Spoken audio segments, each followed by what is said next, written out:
नमस्कार दोस्तों।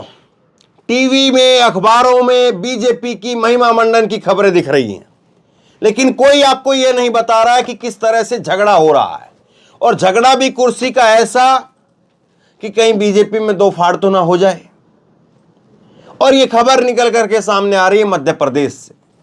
मध्य प्रदेश में कद्दावर नेता, जिनकी सीट पर हम लोग मौजूद थे वोटिंग के दौरान, और तब भी मैंने कहा था उनको एज जरूर है, वो नेता सीट अपनी भी जीत गए और उन नेता ने बगल की सीटें भी निकलवाई, और अब वो नेता शिवराज को मानने के लिए तैयार नहीं है। मैं बात कर रहा हूं कैलाश विजयवर्गीय की। कैलाश विजयवर्गीय की सीट पर एक बयान कैलाश विजयवर्गीय का भी सामने आया है, और वो कह रहे हैं कि ये जो जीत हुई है, इस जीत में लाडली बहना का कोई योगदान नहीं है। शिवराज की स्कीम, जिसको लेकर के आज की अखबारों का पहली सुर्खी यही है, बीजेपी की लाडली।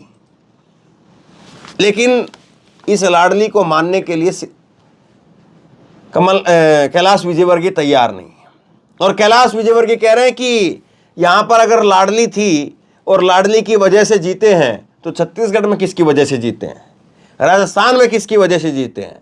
वो कह रहे हैं कि ये मोदी की जीत है, मोदी की जीत है, नड्डा की जीत है और अमित शाह की जीत है। वो शिवराज सिंह चौहान का नाम लेने तक तैयार नहीं है। लेकिन देखिए गजब बात क्या है। गजब बात यह है कि इस खबर को आप तक पहुंचाया ही नहीं गया, इस खबर की चर्चा आप तक आई ही नहीं, क्योंकि बीजेपी की खबर है। और याद करिए, अगर यही खबर, इसी तरह की खबर अगर सामने आ जाए तेलंगाना से, और याद कर लीजिए थोड़े दिन पहले की बातें मैं आपको बता देता हूं, जब इसी तरह से कर्नाटक में डीके शिव कुमार और सिद्धरमैया के बीच में खबरें चलाई जा रही थी। उन खबरों पर हम आएंगे, लेकिन उससे पहले मैं चाहता हूं एक बार कैलाश विजयवर्गीय ने क्या कहा है वो जरा सुनिए। गरीब कल्याण की योजना हो, और इसका पूरा श्रेय अगर किसी एक व्यक्ति को जाता है तो मोदी जी को जाता है, जिनके नेतृत्व में लोगों को विश्वास है।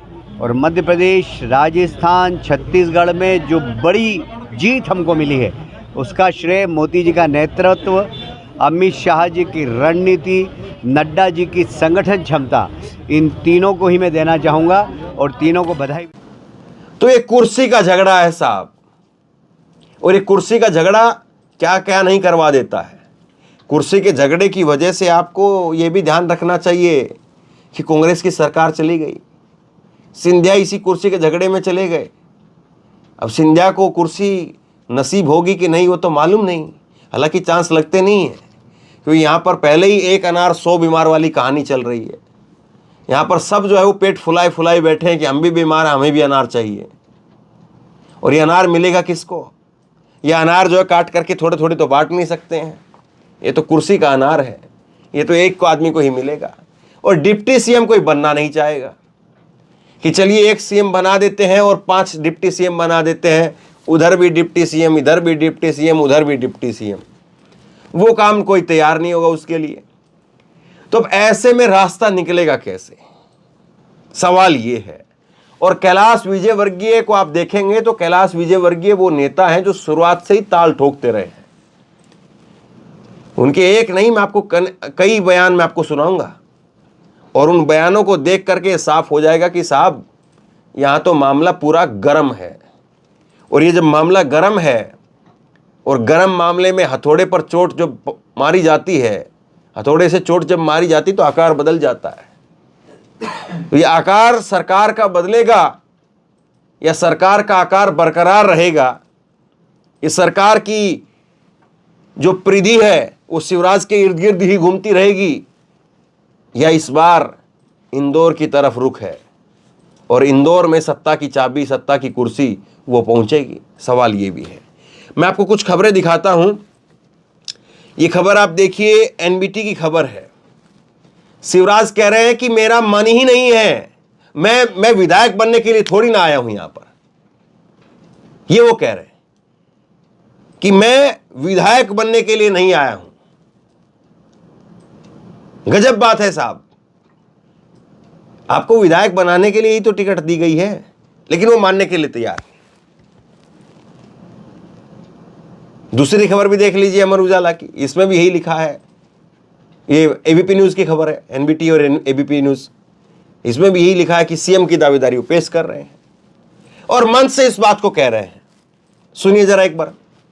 नहीं है, मैं आपको विश्वास दिलाता हूं, भारतीय जनता पार्टी की सरकार फिर से बनने वाली है। मैं खाली विधायक बनने नहीं आया हूं, मेरे को और भी कुछ बड़ी जवाबदारी मिलेगी पार्टी की ओर से, और जब बड़ी जवाबदारी मिलेगी तो बड़ा काम भी करूंगा कि नहीं करूंगा। तो मैं आपको विश्वास दिलाता हूं कि हमने विकास किया है और हम विकास करेंगे। अब इसके बाद में दूसरी चीज समझिए, दूसरी चीज ये कि ये वही कैलाश विजयवर्गीय जो शुरू से लेकर के आखिरी तक यानी आज तक बार बार दावेदारी जो है ठोकते रहे।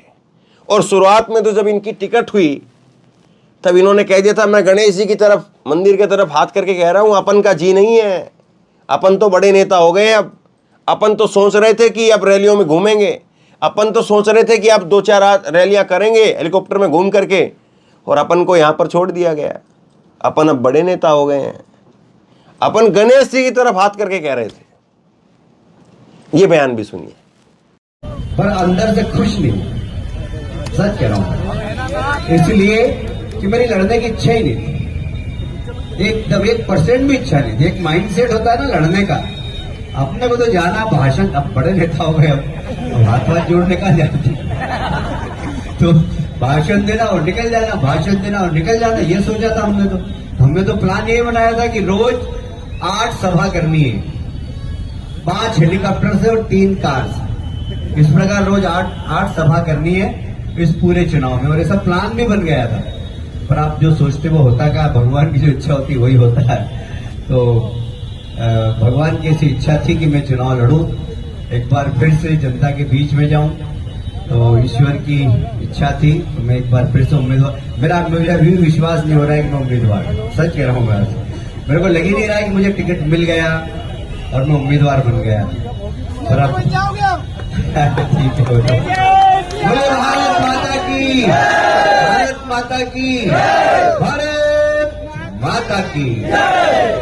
इतना सब कुछ बीजेपी के अंदर पक रहा है, इतना सब कुछ बीजेपी के अंदर चल रहा है, लेकिन मजाल कि उसकी थोड़ी सी धुआं भी बाहर आ जाए। कब तक बीजेपी के अंदर लोगों के इस तरह से धुआं निकलता रहेगा और वो धुआं अंदर ही अंदर खपता रहेगा। धुआं अंदर रह नहीं सकता है, धुआं तो बाहर आएगा, और बाहर नहीं आएगा तो धमाका कर देगा साहब, उड़ा देगा, फाड़ देगा। और ये जब फटेगा तो फिर सोचिए कि क्या हालत होगी। लेकिन क्या वाकई इतना आसान है? कैलाश विजयवर्गीय अगर जिद पकड़ लें तो कुर्सी ले आएंगे क्या? क्या कुर्सी खींच करके वो इंदौर ला सकते हैं? हालांकि उन्होंने अपनी बड़ी जीत हासिल करवाई, इसमें कोई दो राय नहीं है, लेकिन कुर्सी की लड़ाई जरा अलग होती है। कुर्सी की लड़ाई केवल इतनी नहीं रहती कि आपने कह दिया और बात हो गई। अगर भनक भी लग गई इस बात की कि कैलाश विजयवर्गीय की बात मानी जा रही है, तो एक अनार 100 बीमार वाली फिर से कई लोग खड़े हो जाएंगे। और भी सांसद हैं, नरेंद्र तोमर भी फिर कहेंगे कि भाई मेरे को भी दो, मैं भी लड़ा हूं। इतना वरिष्ठ मंत्री केंद्रीय है, कृषि मंत्री, वो भी हाई प्रोफाइल, किसान आंदोलन में सारी गालियां मेरे हिस्से में आई, मैंने वो सारी झेली है। वो किसान आंदोलन की तपस वो मैंने झेली अपने ऊपर, तो मुझको इनाम मिलना चाहिए अब। तो ऐसे फिर बहुत सारे लोग खड़े हो जाएंगे। उधर से सिंधिया कहेंगे गद्दारी, गद्दारी का टैग तो मैं अपने टोकरा लेकर के गद्दारी का अपने सिर पर तो मैं ढो रहा हूं, तो मुझको कुछ तो इनाम दो, मेरा गद्दारी से पिंड छुटाओ, मुझको भी इनाम दो, मैंने सरकार बनवाई वरना सरकार में ही नहीं आते। तो ये सारी चीज है, और ये सारी चीजें, ये सारी बातें अपने आप में चुनाव में कितना असर डालेंगी, कितना बदलाव इनकी वजह से आएगा, ये अपने आप में एक बड़ा सवाल है। इसके साथ आपको मैं कुछ और सुनाता हूं। मुझे तो बहुत जबरदस्त तरीके से हंसी आ रही है, लेकिन मैं अब क्या करूं, हंसी को रोकना चाहिए, क्योंकि पता नहीं किसी की भावनाएं आहत हो जाएं। अब भावनाएं आहत से होने से आप कुछ समझ में आए? याद करिए मध्य प्रदेश के मुख्य गृह मंत्री साहब जिनको बड़ी फुर्सत रहती थी फिल्मों के गाने देखने की, और उन पर जो है वो भावनाएं आहत, या वो कहते थे कि समझ लीजिए या लोगों को समझना चाहिए, इस तरह के कई बयान वो देते थे। लेकिन बेचारे हार गए। लेकिन हार के बाद में भी अब भी इस वक्त में भी उनकी जो ऐठन है वो खत्म नहीं हुई है। और एक बाइट मैं आपको सुनाता हूं, रेल पकड़ करके जा रहे हैं वो, बताइए, हेलीकॉप्टर से सीधा अपनी गाड़ी और गाड़ी से रेल, तो रेल पकड़ करके जा रहे हैं और वो कह रहे हैं कि उनकी हार से ज्यादा, उनकी जीत से ज्यादा हमारे हार के चर्चे हैं। अब क्या कहना चाह रहे हैं, क्या संदेश आप खुद समझ लीजिए, सुनिए जरा। इतना भी गुमान न कर अपनी जीत पे बेखबर, तेरी जीत से ज्यादा चर्चे मेरी हार पे। नरोत्तम मिश्रा जी अब खूब आराम से गाने सुन सकते हैं, खूब आराम से जिस गाने में जो आपत्ति लगती है वो खूब आराम से अब बता सकते हैं। अब उनके पास में काफ़ी समय है। हालांकि वो हो सकता है कि अपनी पूरी तैयारी कर रहे हों लोकसभा के लिए कि भाई देखो मैंने पूरा जो आप लोग चाहते थे वो किया, और मैं तो अपनी सीट भी हार गया उस चक्कर में, अब कम से कम लोकसभा ही लड़वा दीजिए। लेकिन अब बीजेपी में वैसे ही एक अनार 100 बीमार वाली कहानी चलती है, तो कैसे टिकट मिलेगी नहीं मिलेगी। और इधर से ये जो सांसद हैं ये पहले से ही अपनी टिकट बुकिंग में लगे हुए होंगे कि हम जीत करके आए हैं, हमने अपनी विधायकी भी लड़ी आपकी, ना मुख्यमंत्री बनाया, हमको टिकट दीजिए। तो वहाँ से एक अलग राग है। कुछ की टिकट इधर से उधर रिप्लेस करने वाले रहेंगे, उनका राग रहेगा। तो बहुत सारी चीज़ें हैं चुनाव के अंदर, ये चीज़ें निकल करके सामने आएंगी। लेकिन एक बात जो बड़ी बड़ी साफ तौर पर दिखती है वो ये है कि बीजेपी के सामने मुसीबत तो है, और मुसीबत ये है कि शिवराज सिंह चौहान को रिप्लेस करे तो किसको लेकर के आए। अब कितनी भी बातें इधर उधर आलोचना में कह लीजिए, कितनी भी बातें सवालों के रूप में आप कह लीजिए, कितना भी आप तंज कस लीजिए, लेकिन जो असल बात है वो ये है कि बीजेपी के सामने दिक्कत है। शिवराज सिंह चौहान, चुनाव से पहले भी मैं इस बात को हजारों बार कह चुका हूं और अब भी कहता हूं, और अगर रिप्लेस कर दिया गया तब भी मैं इस बात को कहूंगा कि शिवराज सिंह चौहान को रिप्लेस करना आसान नहीं है। और इसीलिए मैं ये समझता हूं, आज की तारीख में मैं आपको बता रहा हूं, और अभी तक कहीं से कोई भनक तक नहीं लग रही है कि किसको मुख्यमंत्री बनाया जा रहा है।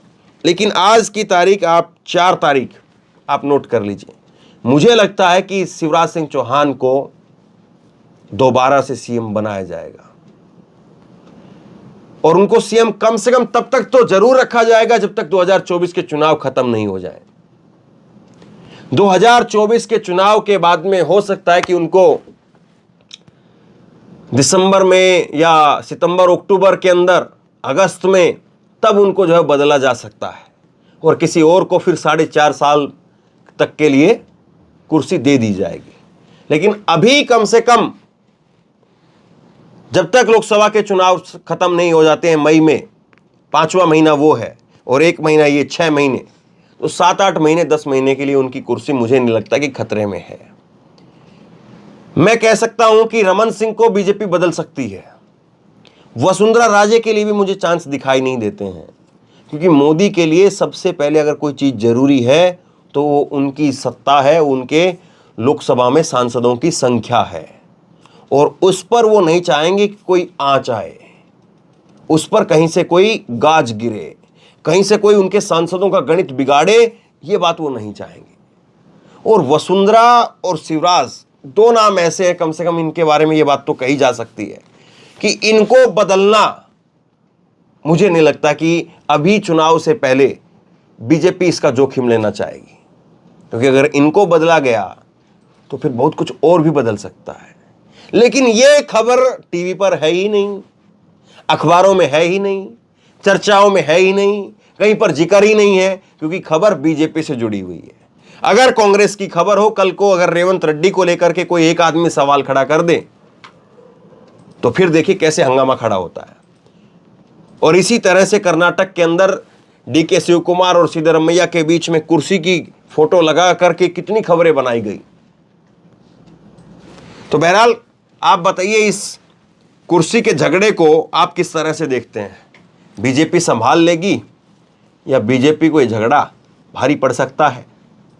आपकी राय क्या है? नीचे कमेंट बॉक्स में अपनी राय लिख करके जरूर बताइए। इस वीडियो को खूब शेयर कीजिए, लोगों तक पहुंचाइए और इसी तरह की तमाम खबरों के लिए ऑनलाइन न्यूज इंडिया को सब्सक्राइब कीजिए।